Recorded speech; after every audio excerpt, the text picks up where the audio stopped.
साथियों नमस्कार, मैं लता पांडे स्वागत करती हूँ आपका जीवन सार चैनल में। आज के वीडियो का सब्जेक्ट है घंटी और शंख पूजा में क्यों बजाया जाता है और उनका हमारे लिए क्या बेनिफिट है और शंख कौन से हमें चुनना चाहिए और शंख किस दिशा में हमें रखना चाहिए। तो आज इस बारे में हम डिस्कशन करेंगे। साथियों, शंख और घंटी इसलिए बजाई जाती है कि हम जहाँ पूजा करते हैं, सिर्फ पूजा का ही नहीं, हमारे पूरे घर का वातावरण स्वच्छ होता है, एनर्जाइज होता है, सकारात्मकता आती है और पवित्र होता है वहाँ का वातावरण। इसलिए घंटी या शंख पूजा में बजाया जाता है। कहते हैं कि पूजा शंख और घंटी के बजाय अधूरी है। सब लोग शंख नहीं भी बजा पाए तो कम से कम हर घर में घंटी जरूर बजती है। शंख की ध्वनि जो होती है वो ओम के उच्चारण के समान होती है। जैसे हम ओम कहते हैं ना, उसी हिसाब से शंख भी बजता है। इतना ही नहीं, शंख और घंटी के आवाज से हम प्रभु का, देवी देवताओं का आह्वान करते हैं। प्रभु आते हैं, उनकी दृष्टि हमारे ऊपर पड़ती है, भक्तों के ऊपर पड़ती है, वो प्रसन्न हो जाते हैं और वो हमारी प्रार्थना स्वीकार कर लेते हैं। इसलिए शंख और घंटी घरों में जरूर बजानी चाहिए। जिस घर में शंख होता है वहाँ माँ लक्ष्मी का स्थायी वास होता है, क्योंकि शंख माँ लक्ष्मी का भाई है। जिस तरह से माँ लक्ष्मी सागर से उत्पन्न हुई थी, उसी टाइम शंख भी सागर से ही उत्पन्न हुए हैं। इसलिए उनको शुभ माना जाता है और इसलिए शंख को शुभ भी माना जाता है कि माँ लक्ष्मी और श्री हरि विष्णु अपने हाथों में शंख को धारण किए हुए हैं। और पूजा में शंख बजाने से वहाँ का वातावरण शुद्ध होता है और वातावरण शुद्ध होने के कारण हमारे मन में भी सकारात्मक विचार आते हैं, पॉजिटिव विचार आते हैं। और अगर पॉजिटिव विचार आते हैं तो हमें फल भी पॉजिटिव ही मिलता है। इसलिए घर में शंख बजाना जरूरी है। शंख में जल भरकर श्री हरि विष्णु और माँ लक्ष्मी का अभिषेक करना चाहिए और श्री हरि विष्णु के और भी जो रूप है उनका भी आप अभिषेक कर सकते हैं। ऐसा करने से विष्णु और माँ लक्ष्मी प्रसन्न होते हैं और हमें कृपा जल्दी मिलती है। तो यही कारण है कि हम लोग घर में पूजा करते समय घंटी और शंख को जरूर बजाते हैं। दोनों में से कोई भी एक बजा ले जो आपके पास हो। अब ये देखते हैं कि शंख ध्वनि से हमें क्या फायदा होता है। यानी कि डायाफ्राम, छाती और गर्दन की जो मांसपेशियां होती है, मांसपेशियों के साथ साथ मूत्र और मूत्र पथ के लिए भी ये बहुत अच्छा व्यायाम है शंख बजाना।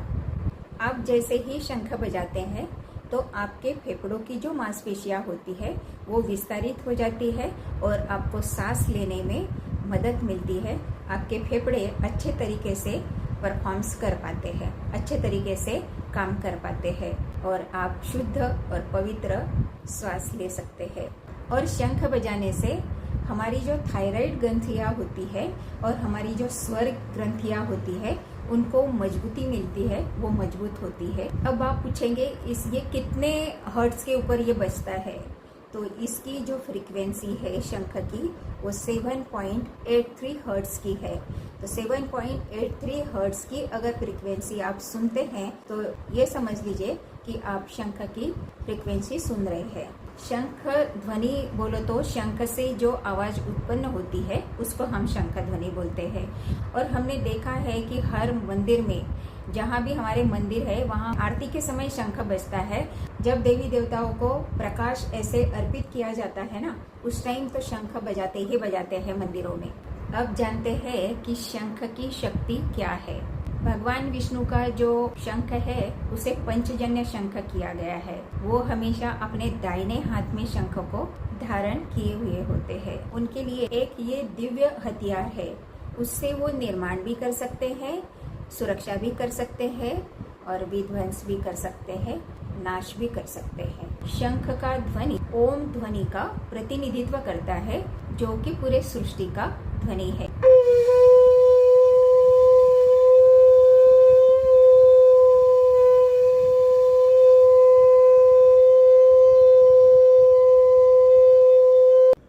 अब आप पूछेंगे शंख कैसे चुनना चाहिए। हमारे घर के लिए वास्तु अनुरूप 7 शंख है। सबसे पहला है पंचजन्य शंख। महाभारत से भगवान कृष्ण का शंख जो है वो हमारे घर के लिए बहुत शुभ होता है। वामावर्ती शंख, ऐसा माना जाता है कि वामावर्ती शंख में भगवान शिव का आशीर्वाद और शक्तियाँ समाहित है। दक्षिणावर्ती शंख, मोती शंख, गोमुखी शंख, हीरा शंख, कौरी शंख, ये मैंने जो शंख बताए आपको उनके ये इमेज है, आप इसमें देख सकते हैं कौन सा शंख लेना है। अब जानते हैं कि कौन सा शंख रखने से घर में हमें क्या फ़ायदे मिलते हैं। दक्षिणावर्ती शंख सौभाग्य और समृद्धि लाता है। वामावर्ती शंख मंत्र जाप के समय बजाने के लिए प्रयोग किया जाता है। गणेश शंख बाधाओं को दूर करता है। गोमुखी शंख आशीर्वाद लाता है। कौरी शंख धन लाता है। मोती शंख शांति और समृद्धि लाता है। अब जानते हैं वास्तु के रूल क्या है शंख के लिए। पूजा में जो शंख बजाया जाता है उसका उपयोग देवी देवताओं को जल चढ़ाने के लिए नहीं करना चाहिए। शंख को रोज शुद्ध जल से स्नान कराना चाहिए और सफ़ेद या लाल कपड़े के ऊपर उनको स्थापित करना चाहिए। पूजा स्थान के ऊपर शंख में हमेशा जल भर के रखें। हमेशा शंख की पूजा भी करें और कम से कम दिन में 2 बार शंख बजाना चाहिए। अगर सुबह नहीं बजा पाएंगे तो शाम को पूजा के समय 1 बार जरूर शंख बजाना चाहिए। और याद रखें कि भगवान शिव को शंख से जल नहीं चढ़ाया जाता क्योंकि उन्होंने शंखासुर का वध किया था।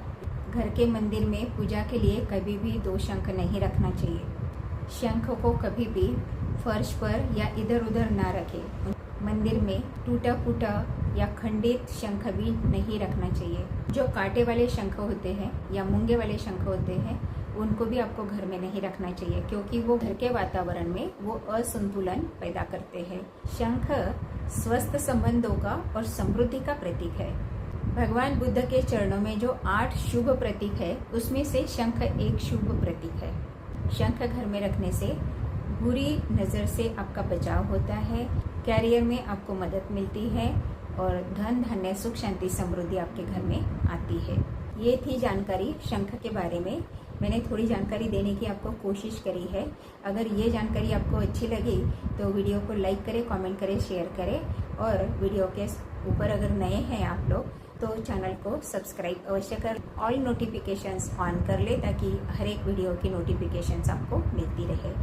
मिलती हूँ अगले वीडियो में किसी इम्पोर्टेंट विषय के साथ में। Thank you very much. धन्यवाद आपका।